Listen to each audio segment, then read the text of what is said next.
Today on the Big 6 in 60, the Thunder even up their series with the Spurs. Game 2 was a must-win, and they delivered. Aaron Rodgers says this will be his last year in the NFL. He said this is his last season in the NFL, but he also said a lot of other things. And the Knicks prepare for Game 2 with the Cavs. Relive Game 1 and dive deep into Game 2. This is the Big 6 in 60, the 6 biggest national sports stories from our local experts at the Locked On Podcast Network. We bring you the real story, why it matters, what's next, who wins the big game, and more, all in 60 minutes. The Big 6 in 60 starts now. Thank you for making the Big 6 in 60 your first listen of the day. Part of the Locked On Podcast Network, your team every day.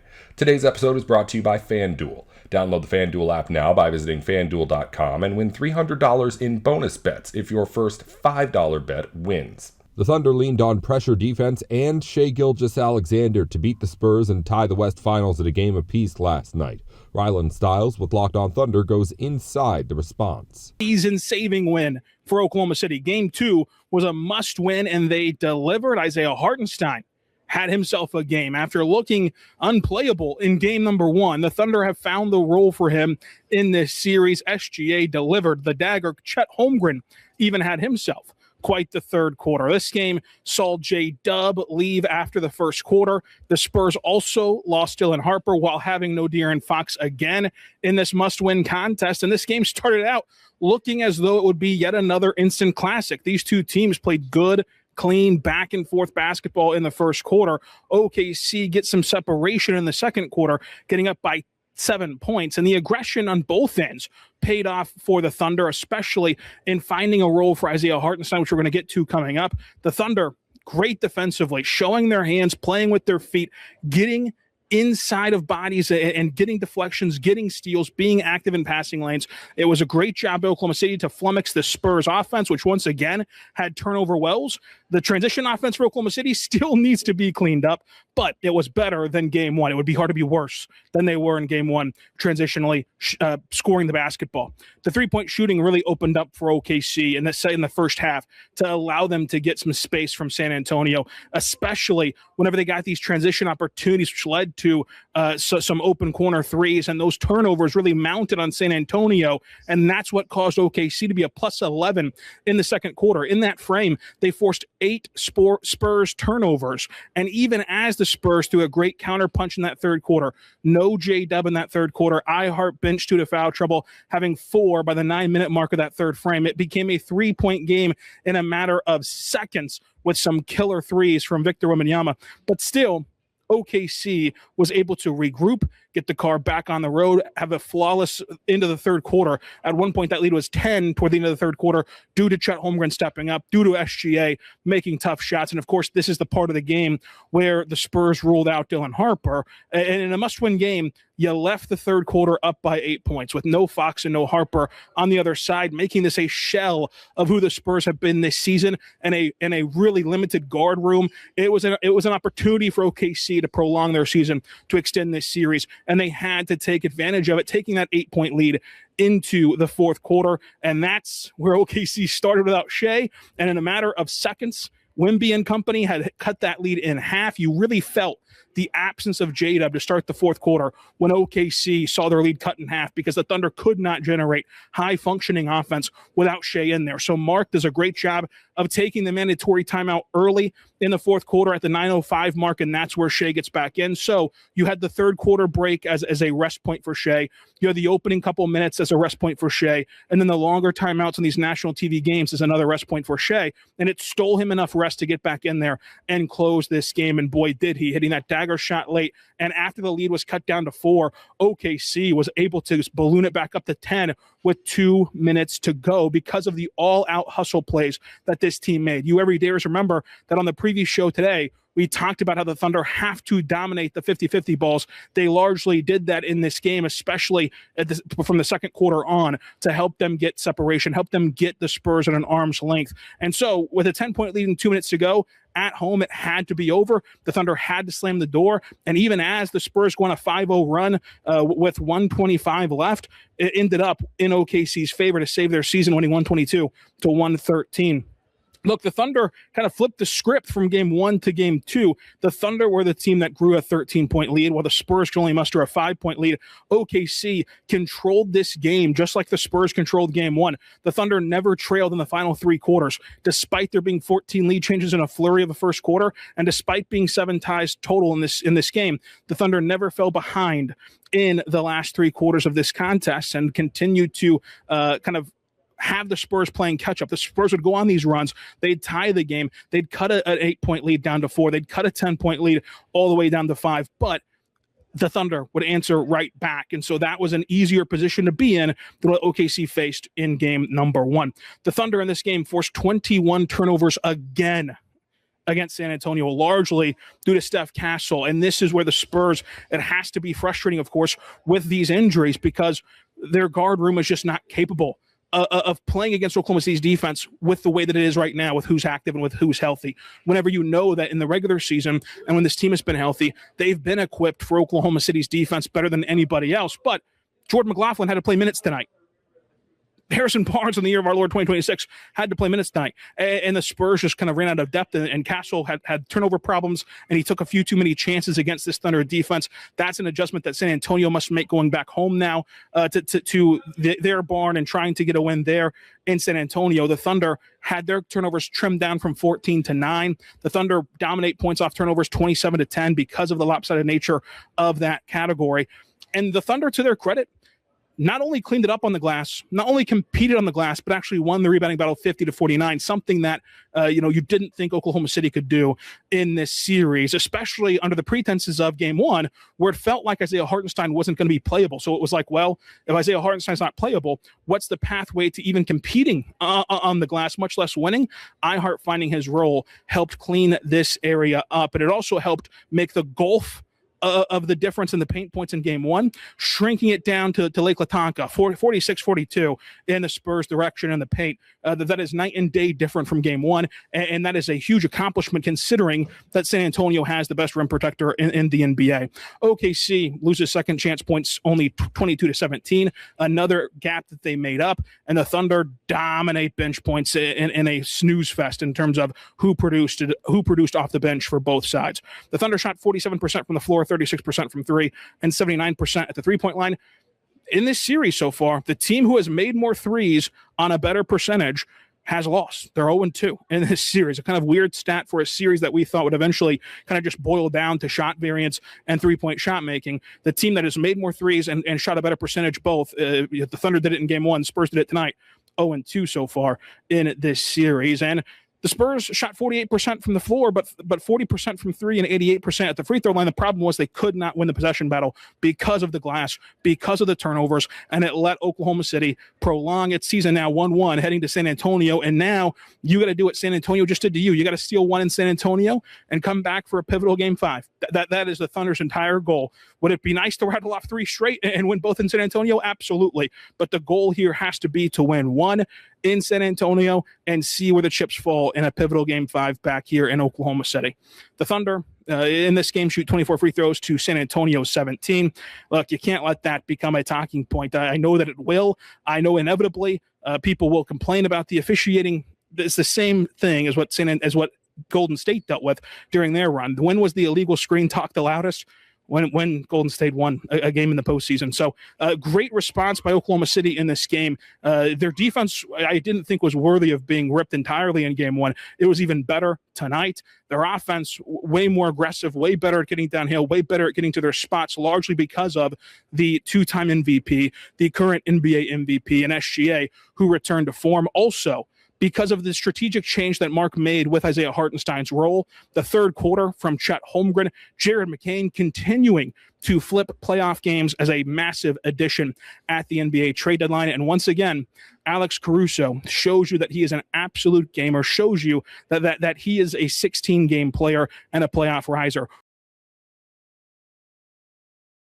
The NBA playoffs are here, and every possession matters. If you're looking to get even closer to the action, FanDuel has a great offer to get you started. Right now, new customers can bet $5 and get $150 in bonus bets if your first bet wins. That's right, turn $5 into $150 in bonus bets just for getting started. I like using FanDuel during the playoffs because everything I need is right there in one place. You can check stats, trends, and matchups before making your picks, which makes the whole experience feel a lot more informed. It's a really easy app to navigate, and it makes playoff basketball even more engaging from start to finish. Head to FanDuel.com to get started. FanDuel, play your game.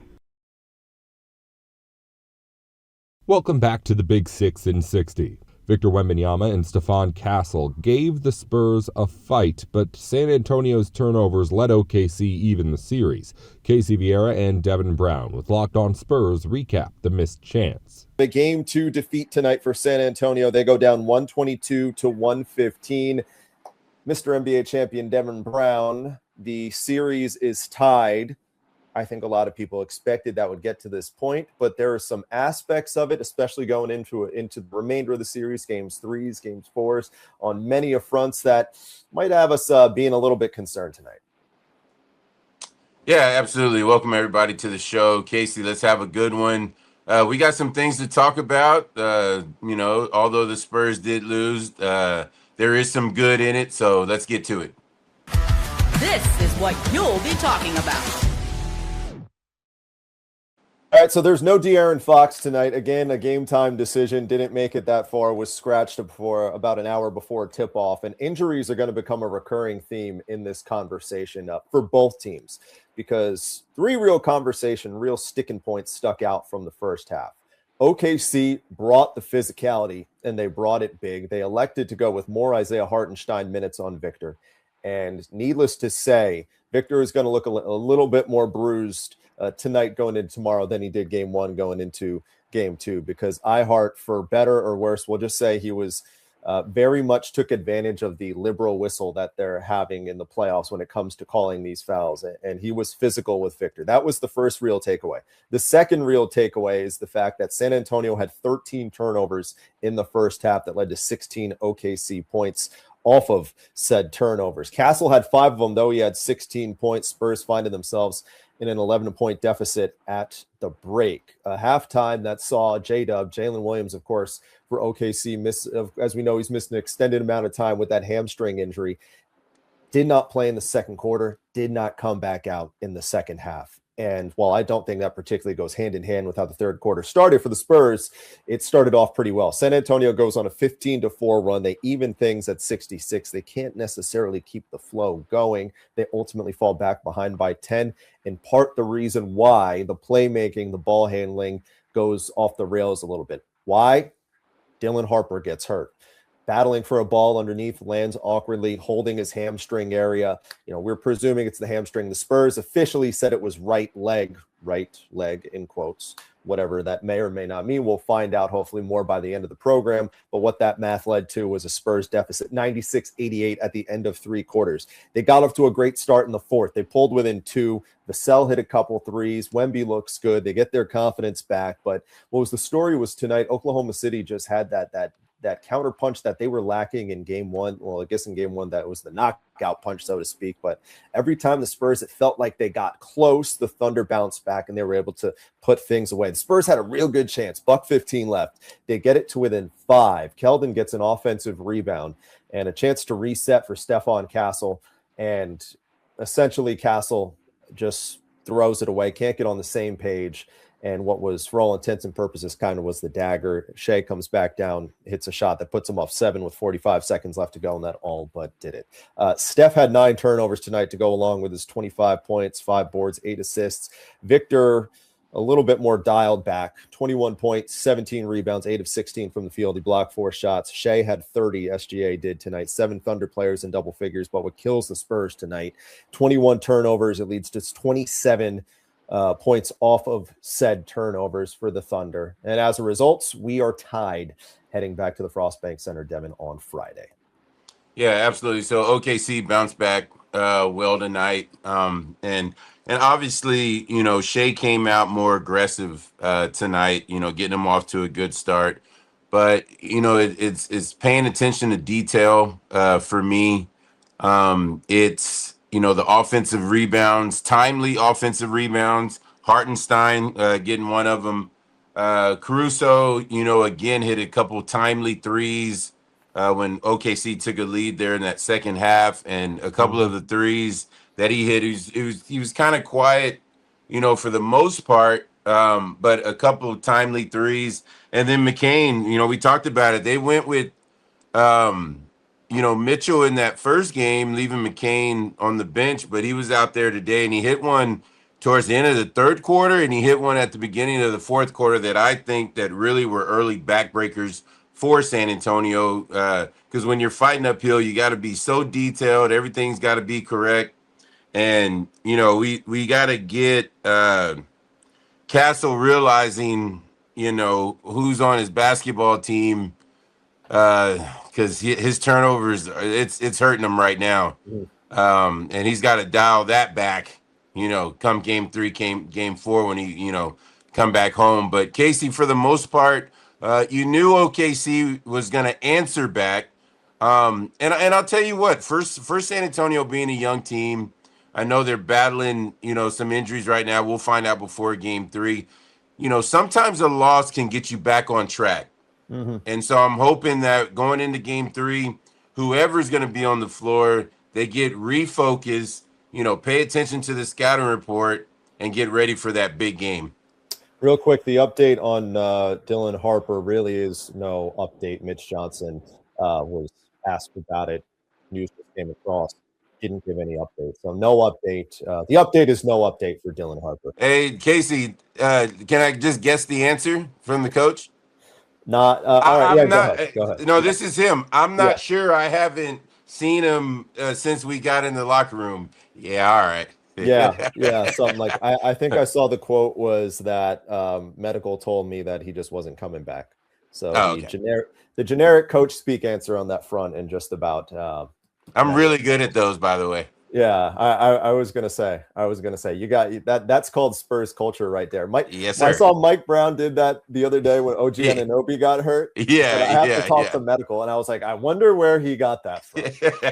I wonder where Mike Brown got that from. Hey, but we're not talking about Mike Brown. Game 2, after you win an emotional game 1 on the road, I wasn't expecting the Spurs to win this game. Just kind of that's the way 7-game series works.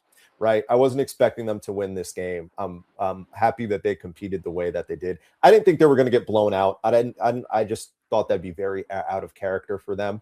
So the game itself played out kind of the way that I thought. I thought Oklahoma City was going to get the benefit of the whistle. I thought Shea was not going to play as poorly as he did. So a lot of that fell into place. Did I expect Stephon Castle to again struggle mightily distributing the basketball and controlling the basketball? Not particularly. We've gotten to the point that we live by Steph, you die by Steph, right? You take the good with the bad. He makes the electric plays. He's electric defensively, but he'll have some bonehead turnovers, some back-breaking turnovers, but collectively he does more good than bad, especially in a spot where they were down the ball handlers, down the point guards today. Maybe that was a contributing factor as to why I didn't particularly expect that aspect of it, but I wasn't planning particularly for that. The physicality, I thought, all right, here's something that frustrates me. And we have an animation for it. So let me hit that X Factor animation first. It's time to reveal who made the biggest under the radar impact with today's X Factor. Because we need to really accentuate the point here. That's what we do. Right? We really need to accentuate the point. The physicality today, again, what I thought was kind of expected.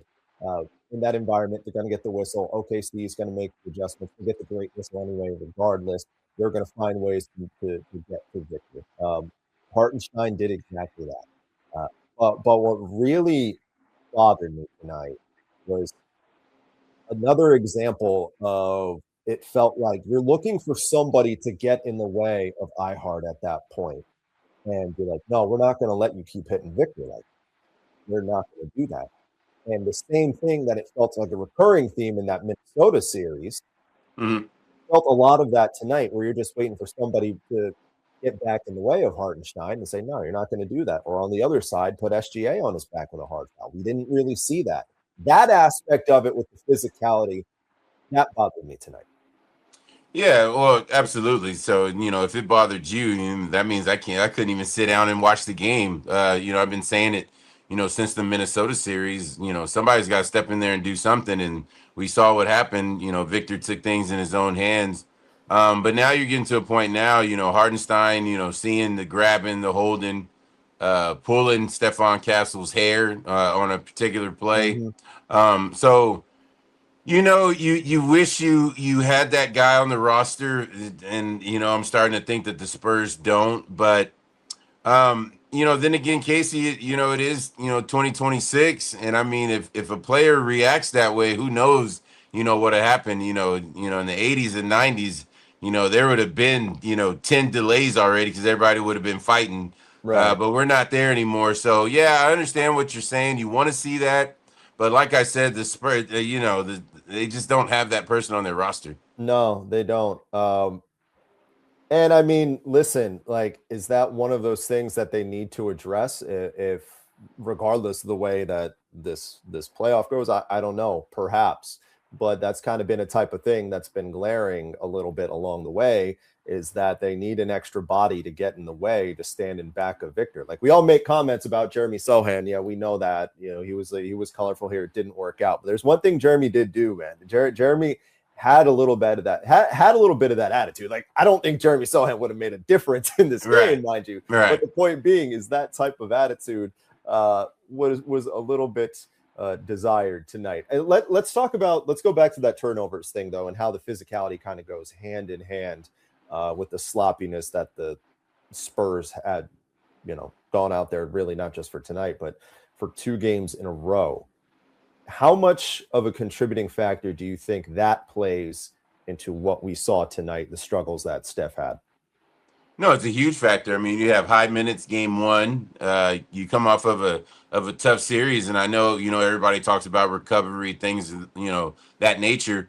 But it is a thing, and it showed up tonight. And, when you're making the careless, I get it, but to me, they just look careless, right? And sometimes you can be a great defender, which Steph Castle is. But when you have a guy like Wallace, who's, a couple inches shorter, you got to realize when you're going to that crossover that, Casey's sitting down in a stance, and he's a little bit lower than you. So he's sitting on all your moves. And, he got Castle a couple times, and then, we know that Castle is going to force the issue. We know that as a basketball player. We know that. And, just sometimes he gets in a tough spot. But, at the end of the day, you got to keep going, Casey, because game 3 it'll be here before you know it. And he's got to get out there and play, because we don't know. He might be without 2 of his backcourt mates in that one. So we'll see. Yeah, let's talk about that coming up on the other side of the break, because the Dylan Harper injury, that's a massive development. The De'Aaron Fox injury, again, another big development, and something that subsequently came out tonight that was maybe a detail that we didn't know about, perhaps has us wondering, at least, is the Fox injury bigger than being let on? The Knicks need to carry over their late-game defensive adjustments and keep Jalen Brunson hunting the right matchups in Game 2 tonight. Gavin Shaw with Locked On Knicks talks through the preview. I'm lucky enough to be joined by my good buddy Ariel Pacheco to relive Game 1 and dive deep into Game 2, including why Mike Brown has to be better. We got to bring back the old new cat, and we start with Game 1 just being absolutely insane. I've been asking everyone I've been talking to today about this, Ariel, so I'd be remiss if I didn't ask you. What was your range of emotions watching last night? Probably from like frustrating to disappointed to like conceding that it was kind of over to wait, hold on. Wait, what is Brunson doing? Oh, holy shit. Well, I don't know if I can curse, but holy crap, they have a chance here. And then overtime was just, a bit of a more euphoric feeling. But I mean, it was every emotion you could possibly feel because of a basketball game, I think I felt. I'm happy you didn't hit total apathy, because I got there and then I got to this point late in the game where I was debating. I was like, is this more painful or less painful? Like, especially after the Mobley 3, that they're going to have this effort and then lose. And it's like, all right, well, we have some stuff to take into game 2, but like, oh man, they actually sort of had a chance there if that 3 hadn't gone in. And then Mikal Bridges, I was totally remiss. XJ talked about this play. I forgot to talk about it yesterday. The end of shot clock dribble out was just like, he's made some crazy shots in his Knicks career. That is up there with anything I've ever seen Jalen Brunson do. And Jalen Brunson had his own cascade. And I wanted to give you this opportunity because I got to wax poetic last night. XJ got to wax poetic. Every Knicks content creator got to wax poetic about Jalen Brunson. What was your experience watching that? And I mean, it's this weird combination of like, you're amazed, but you're almost even like this was his apex, right? Like this was the greatest example of it. And in some ways I was almost slightly numb to it because I've come to expect that from him. And it's a crazy thing to say when there's no player in NBA history you should expect that from. And yet with Jalen, like we've almost grown accustomed to it. There's a level of comfort you get when you know like Brunson's on your side and you're like, okay, at the worst, like I know he's gonna get a good shot up. And I don't know, it's like I'm watching the end of that game and like I trust that Brunson is going to find a way to get the offense going. And I'm like, okay, can we get the stops? Or the stops are going to come along. If the stops come along, they have a shot. And I don't know, like you said, I'm watching it and I'm like amazed, but I'm also kind of not surprised. Like it's like we've come to expect this level of like greatness from him now, and we're kind of spoiled over the past like 3-4 years watching him in the playoffs. And like I don't know, it doesn't.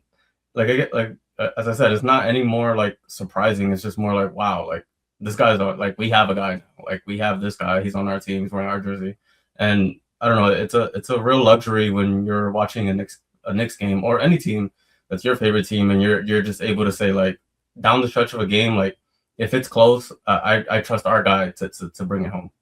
I mean, it feels magical, and just like the number of times the Knicks have done this over, I mean, this entire tenure, and I mean, even though Josh wasn't on the court tonight, like I normally associate him with these moments, like his grit, like his ability to win impossible rebounds. You think like OG, like what he was doing in round 1 against Atlanta with some of the shots he's making, like he's had his moments throughout his career. Like Mitch at times is usually not on the court to close these games, but at times coming with timely rebounds. Like Deuce has made big shots historically, but over the 4 years, like Brunson is kind of like even Tibbs is gone now. Obviously, Brunson is the lone common denominator of I was even saying to XJ last night. I was like, he was saying to me like he thought this was the most exciting he's ever been watching a Knicks game. I was like, it doesn't even make sense. But I think Philly game 2 in 2024, I was like crying after that. Like I was somehow even more emotional. Like this one was almost like too like it went over too long. Like I slowly dawned on me that they could possibly win this game. And you think like he's done this, not this, but like a version of this, like 8 different times in the playoffs. And it was on a night where he wasn't playing particularly well. And it feels like you're watching a sports movie. Like it is genuinely magical, but it is magic that it is a product of like, not to get corny, but like whatever, like screw 10,000 hours or like 20,000 hours of work, like just obscene, like repetition produces that type of magic on that type of stage. And I heard the KFS guys talking about this. I mean, like how many active players could do what he did in that fourth quarter? Like the list in my, like I was thinking about earlier, it came up with Jokic, Shea, and Luka, and like maybe there's another guy on the perfect night, but like Brunson is one of maybe 4 dudes who can do this like semi-routinely at this level in a conference finals type of game. Yeah, I mean that's what makes him so special. I mean, and he doesn't have the exact like physical gifts as these other guys do. He's the smallest guy on the court basically every time he's playing. I think all Knicks fans are familiar with like his underdog story, and you mentioned the movie like kind of can't say the word culminate. What? I'm struggling crazy, but yeah, I think culmination. Sorry, yeah, the culmination of all of his like hard work, and you see it, and I mean, we saw a glimpse of it when he was with the Dallas Mavericks too. Like, this isn't something that like is new to him, and he's done it at Villanova as well. And I don't know, the more I watch like him, I'm just like more and more like appreciative and like amazed at how much work and how much talent that this guy has. And like, you're just never out of a game as long as he's on your team. Joe Burrow says this Bengals roster is the best he's had in Cincinnati, and he's putting Super Bowl expectations on it. James Rapien and Jake Lisco with Locked On Bengals lay out what it means. We heard from Joe Burrow for the first time this offseason, the first time he's had a press conference since the Bengals went out and signed Brian Cook and traded for Dexter Lawrence and signed Boye Mafe and Jonathan Allen and got through the NFL draft and made all the moves they made, brought Joe Flacco back, the moves we've been talking about on this podcast for, well, getting to the point that we've been talking about them for months. March was 2 months ago at this point when free agency went down, and this is the first time we've heard from Burrow since then, and he invoked talk about the Super Bowl and the Bengals' all-time passing touchdown record being in play this year, even though he's 50 touchdown passes off that mark, if it gives you any idea of where Joe Burrow is setting his sights for his own performance this year, and talked a lot about what the front office got done this offseason, talked about the talent level being as high as it's ever been in his time with the Cincinnati Bengals. We're going to dive into that claim a little bit more later this week, but a lot of Joe Burrow comments and answers to questions to get to, James Rapien, and you were there, of course. What was the number one thing that stood out to you as you sat down in Paycor talking with Joe Burrow today? How encouraged he was with these off-season moves and everything that we had read, right? Whether it's that little magazine that the everydayers remember, Vanity Fair, or Jeff Hobson in Bengals.com, which is anything but little Vanity Fair. It's one of those where you're like, all right, I think this is how it's going to go, but is it?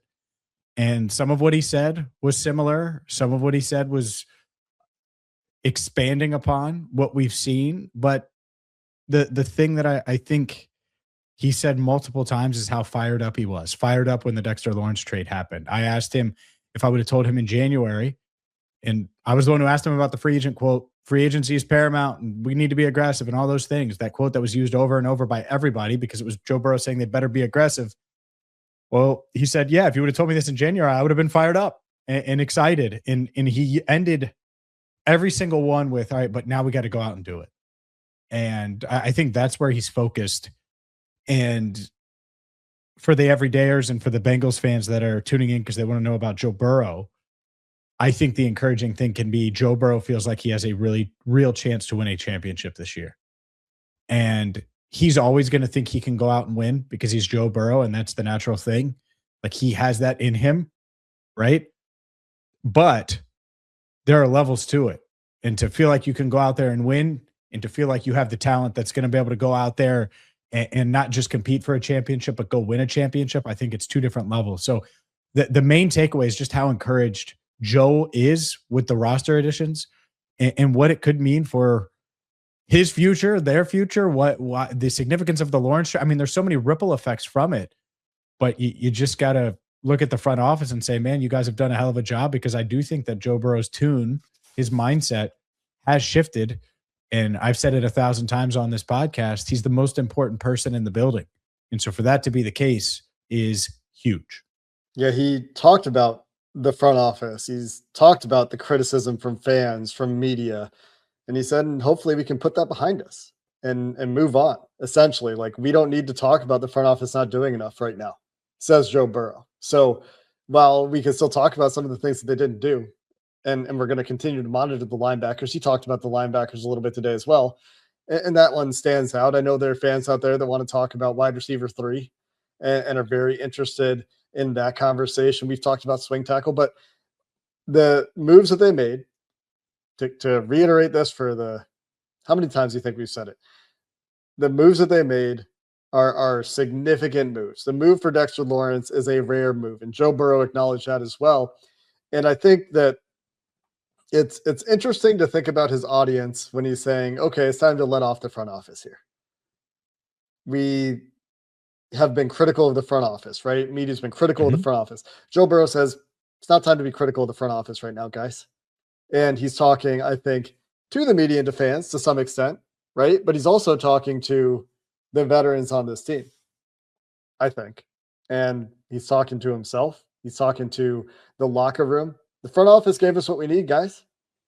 Now we got to go do it. And that's why I think he kept coming back to that. He's always going to come back to that. That's always been his mindset. Talk is talk. That's one thing. And it's always, we're going to go do the hard work. That's always been his mentality, right? But it is interesting to think about who he's talking to.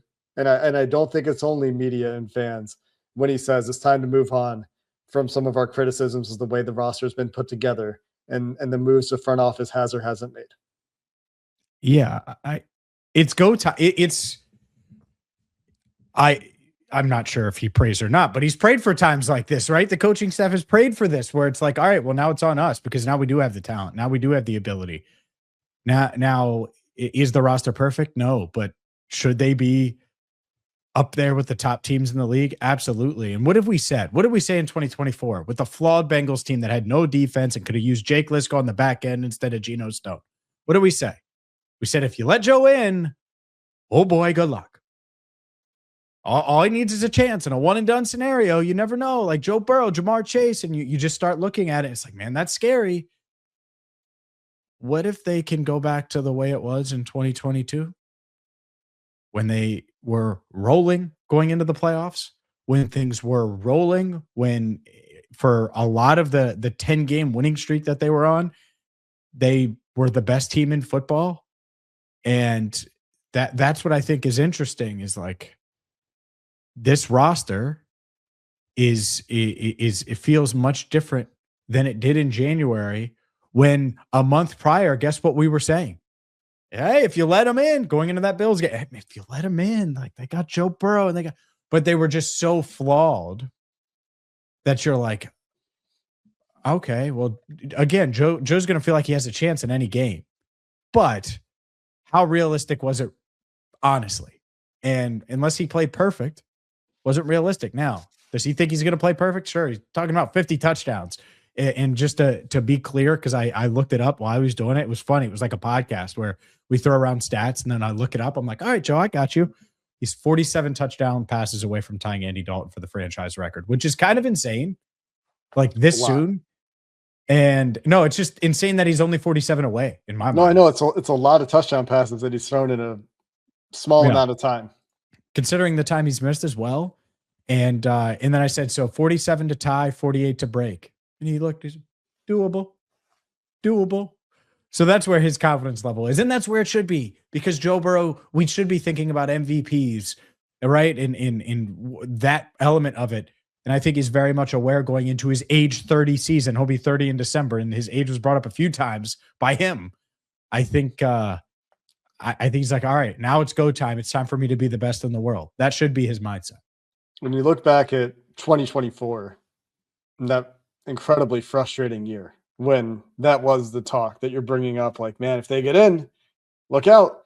Because you look at their losses, and it's like the 1-point loss to Kansas City in week 2, the 1-point loss to Baltimore in week 10, the touchdown loss to the Chargers in week 11, a bit of a different game there, 6-point loss to the Pittsburgh Steelers in week 13, all these one-score losses throughout the schedule, the week 5 3-point overtime loss to Baltimore, a bunch of games that they should have won, right? In that period of time where they just couldn't close out, whether it was the offense making mistakes, the defense making mistakes, they're losing games at a ridiculous clip when scoring 30-plus points compared to the rest of the NFL in the last 2 seasons. And so that's why we've talked about, man, can the defense be average? Can they give up 28 instead of 35 in a couple of these games? And then you win some of these games that you didn't win, you know? And that's where it's interesting to think about. And we're going to dig into this. Like I said, we're going to dig into this tomorrow. We're going to dig into just how big the talent disparity is this year to those years, or this year to the last times they were in the playoffs. But if Joe's talking about the talent this way, it's pretty easy to extrapolate a defense that's at least average, right? And it's pretty easy to think about this offense reprising what they did in 2024 when Joe Burrow threw 43 touchdown passes, nearly 5,000 yards, and had an MVP caliber season. And that's the kind of conversation we're having now, which feels a lot better than some of the conversations we've had in recent years. Yeah. 48, by the way, doable if they just get a couple more stops, right? Or just get off the field a little quicker. If he gets a couple more possessions, couple more turnovers, Geno Stone makes a few more tackles. You know what's never going to get old? Geno Stone tackle jokes. I think they will, though, because I think we're going to forget about it. That's what I hope, is that we forget about it so much with the addition of Brian Cook. And that maybe is where we go next. Joe Burrow once again praising Brian Cook, that we just don't have to talk about it anymore. You know what I mean? Yeah.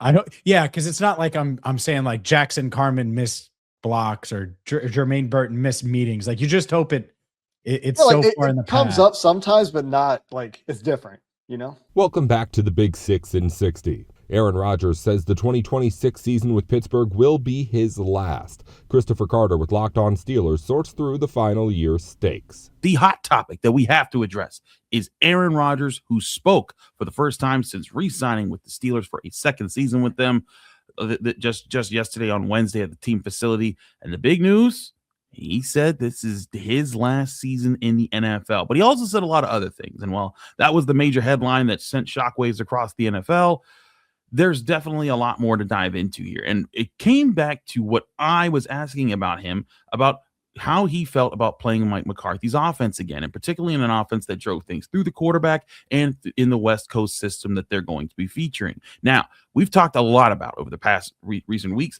of talking about how, hey, the Steelers are going to be putting more emphasis on their receivers, letting their receivers be playmakers. A lot more 11 personnel formations with 3 wide receiver sets, where you're seeing Jerry Bernard, DK Metcalf, Michael Pittman, and we'll also say Roman Wilson looks like he's in that mix as well a bit more as OTAs continue. So they might even have the third round guy from 2-3 years ago that they drafted being involved in that mix. And I think that's a good sign, because they're going to need a deeper rotation than just 3 guys. Because again, if one guy goes down, then the 3-man rotation is basically bunk at that point. But what I think is going to be really interesting to see is Aaron Rodgers feeling at home in that offense.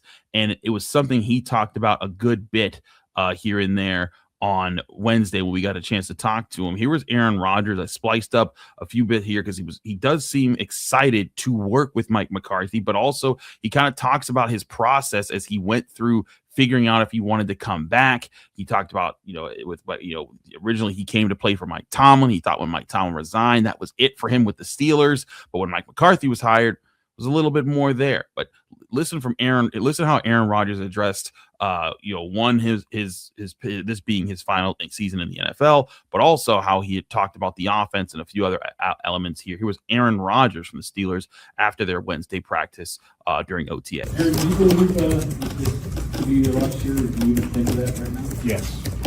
As in your last year? This is it, yeah. Mike said it was a special moment when you guys both walked onto the field together. What was that like from your perspective, just to be reunited with him? I love Mike. Mike and I spend a lot of time together. A lot of great highs over the years. A lot of respect for him, and it's pretty amazing. Guys coached at 3 iconic franchises now with Green Bay and Dallas. There's surreal. Honestly, sitting in the meeting, the first 8 o'clock meeting on Monday, took me back to being a 22-year-old kid sitting in Green Bay listening to Mike's first meeting in 2006. So it's fun. It's like a pinch me moments. Been happening the last few days. Getting to sit next to James Campen in the meetings is fun. Jari Evans was a teammate of mine. He's on the staff now. Was a Hall of Famer. Should be a Hall of Famer. So that's pretty cool too. So a lot of connections. Aaron, why was it important for you to be here for the first day of OTAs, and what are you hoping to get out of this portion of the offseason? Just familiar with some of the changes that Mike has made to the offense over the years. We haven't been together since 2018, so there's some terminology we're working through. But I've been out in Pittsburgh since early May, so I was excited to actually get to come to the facility. At this stage of your career, you had a good relationship with Will, have a good relationship with Will. Do you see that as part of your job description, is to help foster Will and Drew, mentor them, that kind of thing, develop them? That's, to coin a phrase after a guy that I followed, it's not in my job description, but I think it's a great opportunity for sure to be able to mentor those guys, and it means a lot to me. All the backups I've had over the years, and I have a good relationship still to this day with those guys, and the fun I had with Will last year. I'll try and mentor Drew as much as he wants me to, and keep staying on Will. Aaron, we saw the video of you getting ice cream over the weekend. You said you've been here since early May. What kind of other things have you been up to since you've been in town? I'm not going to tell you what I do on my personal time. You already saw I went to that ice cream spot. Were you surprised there weren't other sightings of you until that? Was that intentional? Was it intentional to be cited? To not be cited? No, I just live my life. Aaron, there's been, Michael Pittman talked about the excitement to work with DK Metcalf, each of them drawing double teams, opening up opportunities for each other. You just talked about Jared Bernard. How excited are you to work with, a bigger complement of receivers working in an offense through Mike that focuses a lot more through the quarterback? I mean, every offense, I think, wants to focus through the quarterback, but the way that we were trained is true West Coast, and the West Coast offense is about timing and spacing, and it's the origin of quarterback-friendly offenses, I think, is the West Coast offense. So obviously that's easy for me to slip right back into that. But I'm excited about the guys. You got to temper expectations and judgments because we're out here in helmets and shorts. But I'll tell you one thing I really am excited about, and that's going back to the Trove. No BS. I can't wait for that. So I think it is cool that he's excited to go back to Latrobe. He also talked about Meadows ice cream. The man really loves his ice cream. But I want to get to the point where he talked specifically about the receivers and the West Coast offense and slipping back into it. He talked about working on timing and spacing. Those are the things that I think that Aaron Rodgers was desperately wanting in Arthur Smith's offense last year, but couldn't get from a young Roman Wilson or from the different guys that they had brought in. I think even Calvin Austin at time couldn't do it to the depth that he wanted it done. And DK Metcalf, he got it, but DK Metcalf was one guy.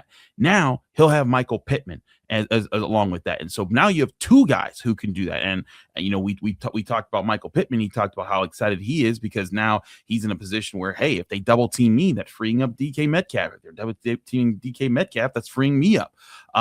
So now you add that, and then you add a guy like Jeremy Bernard, who he's a guy who can also fit in those spots. And that's something that I liked about his tape at Alabama. He seemed to understand when to attack the soft zone. Spacing is going to be very important for this Steelers offense, even more so than before, because as we've talked about with Alan Saunders on this show before, this is probably going to be an offense that throws closer to 70% of the time. They're going to take to the air. They're going to attack with Aaron Rodgers' brain in his arm. And I think that's a good thing. And they have better weapons to do it than they've had for probably several years at this point, maybe dating back to the 2020 season when they had Juju Smith-Schuster before he got injured. Maybe that's 2019 actually, but still, I think that's where this could be an exciting season for the Steelers. That's where things could get really interesting for Aaron Rodgers, and why I think he is excited to be back with the Steelers. He talked about, it's not just Mike McCarthy, it's James Camp, and it's the guys around him that he trusts and that he respects, and that he thinks, hey, we might have something cooking for us here. So I think that's going to be really interesting to see. Can the Steelers offense live up to that kind of hype? Because I'm also going to, put on the other side of this. I'm not going to say this is all, sunshines and rainbows. There's plenty of other offenses that got plenty of talent and, really talented quarterbacks in their prime that they're going to be going up against. The Bengals have had Joe Burrow with T. Higgins and Jamar Chase for years now, and it hasn't gone anywhere. So it's, but they're ramping up. They've invested in their defense. So I don't think it's going to be as simple as, oh, well, Aaron Rodgers has these receivers and he has Mike McCarthy's offense. It's going to take flight and everything's going to be great. And they're going to run over everybody with this. I don't think it's going to be that simple, but I do think this is going to be a different approach to how they've operated for years. I think that this is also a better complement of talent around the offense that they've had in some time. And I think this is a thing the Steelers have been building towards for years since Omar Khan took over. They've been rebuilding the offensive line. Last year they traded for DK Metcalf. They've been trying to rebuild things step by step. Like I've been saying, this has been a rebuild that's been in the makings for a while. The analogy I always use is like remodeling your house. They started with the foundation. That was the offensive line. They've added to the defensive line. They brought in some guys on defense. They brought in some playmakers. They're step by step rebuilding things, and they're making so that they're going through house by house, getting the living room set, getting the kitchen set, getting the dining room. Now, this is where you're kind of at where you are this year. You can't really make any other drastic changes, but you got a guy in the middle of it all in Aaron Rodgers who, if he has the tools in front of him and he has a system that he's used to, maybe he could do some more damage than what he did for you last year. And hey, last year, it got you a division title and a chance to host a playoff game. So there's something there. Welcome back to the Big 6 in 60. Sean McVay says Matthew Stafford is still the Rams' plan for now, while Ty Simpson develops as the future. Doug McCain and Travis Rodgers with Locked On Rams explain the balance. We are continuing to unpack Sean McVay's interview with the Bussin' Boys. Went in depth on a lot of different topics there. So we'll hit on that really cool version of Sean McVay. We'll also talk about a wide receiver trade rumor that won't go away. And there's continue to be some momentum towards that. But let's get back into this Sean McVay interview and kind of some of the things that were really interesting there. And there was a piece where Sean McVay and they kind of talked about how Matthew Stafford was in the mix to go to the San Francisco 49ers in 2021. And there was a possibility of that. And it's I mean, we consume so much sports content and all that stuff. Like this one I had to kind of go back and it was kind of a quiet rumor there. But yeah, it's kind of wild to think that Matthew Stafford could have been a 49er. I guess we're lucky that Kyle Shanahan wasn't in Cabo and that Sean McVay was, right? That was the story that we've been told, that they ran into each other in Cabo and then they figured out that, hey, we might like playing football together. You might be a pretty good quarterback for me. Hey, you might be a pretty good head coach for me. So I guess that's serendipity that they happen to be staying at the same resort or whatever that story was at the time. I'm not quite sure, but yeah, shoot, who knows, right, D-Mac? That the whole thing is, what is that? It's the butterfly effect, right? Like one little thing goes differently and everything is different. That if they don't get Matthew Stafford, who knows what Sean McVay becomes? Who knows what the Rams are looking like over the last 4 or 5 years? It just Matthew Stafford changed everything, right? And now, look, I think that Sean McVay is one of those guys that would have figured it out regardless of who he had. I think that had he continued to work with Jared Goff, I think Goff might have continued to get a little bit better. We'll never really know, but I have the ultimate faith in Sean McVay. But let's just be honest about this whole thing.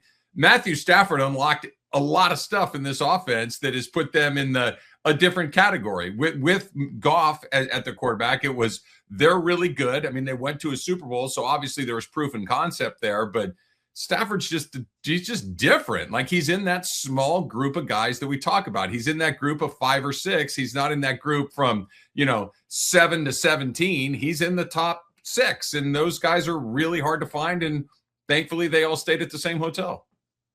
Yeah, that's such a wild story. I really don't think it gets talked about enough. Just kind of the butterfly effect there, and where you had those trade negotiations going down. And funny thing about it is Kyle Shanahan, it was reported back in 2021 that he had studied extensive tape on Matthew Stafford, that he watched hours and hours and hours to Matthew Stafford, and that the 49ers were planning a very aggressive pursuit. But the source in the Niners told him that there wasn't a deal that was imminent. So Shanahan, he puts his phone down, he goes out for drinks, and then within an hour, the Rams, they swoop him up in a trade, and it's one of those the rest is history moments. And then what happens, too, it's not just that they didn't get Matthew Stafford, it's they went on to give up 3 first-round picks for Trey Lance. And, yes, you ended up with Brock Purdy. Can you imagine if they did not luck out on Brock Purdy? And guess what? Brock Purdy's nothing near what Matthew Stafford is. No, Purdy's in the next group, and maybe even in the group after that, right? Like we'll figure out what group Purdy is in by the time his career is all said and done. But he's not in group 1, and Matthew Stafford is in group 1. And look, Kyle Shanahan, get ready for some breaking news here, D-Mac. Kyle Shanahan knows more about football than I do. Okay, I believe that is a fair assessment. Close. It's close, but he knows more about it than I do. he had to watch a lot of tape on Matthew Stafford to figure out that he wanted him. Really? I've watched Matthew Stafford play 5 games. I'm like, yeah, I'll take him. Like that. It's one of those things where he's with his family, right? And he's like, he's probably like, oh, I'm out here feeling out of my element and some board shorts and a little mojito or something. And he it's an excuse to get away from his family, I think. Yeah. He probably knew he was good. Gotta watch. I was watching for Kyle Shanahan, probably watching hours of Stafford was better than chilling at the beach with the fam, right? You probably want to get back into football. It's my theory. Those guys can't relax.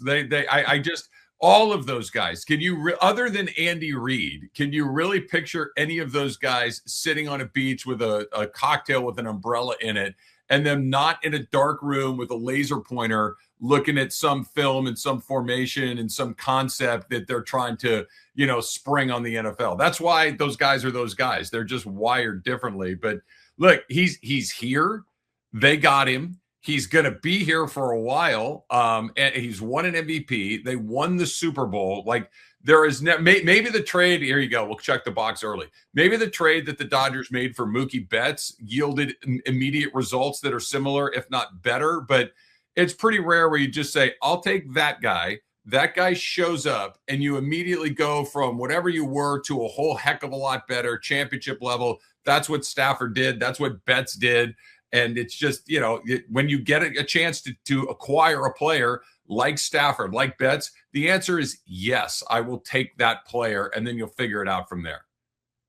Yeah, exactly. I mean, that is 100% because it's you just all these moves are a gamble, but getting Stafford was the safest bet. It really was the safest bet. You're getting an elite quarterback that had so much left in the tank, that didn't have to go these deep playoff runs. And yes, he had played through some injuries and things like that. But I mean, he played in controlled environment and that would translate, and even indoor, outdoor. There was just nothing that you could see. There was zero red flags for Matthew Stafford. Only thing that was bad. It was almost, the thing is, if he was in a competent organization, the thought of him ever being traded would be a non-starter. It'd be like calling the Bills asking for Josh Allen, right? It'd be like calling the Ravens for Lamar Jackson. It'd be like calling the Chiefs for Patrick Mahomes, quite frankly. But he ended up with the Detroit Lions, and they were such a bad organization looking for a rebuild, and that was the best thing ever for the Rams. See, what I'd like to do at this point in Locked On Rams, Doug, is instead of trying to find a way to connect this back to the Dodgers, I'd like to find a way, and maybe this can be my new move moving forward,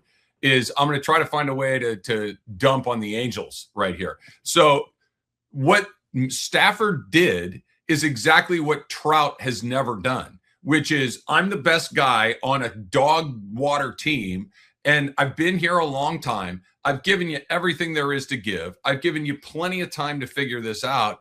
You know what? I'd like to go win somewhere. I'd like to play in a game that actually matters at some point in my career. You guys can't do that for me. I've given you 10 years to do it.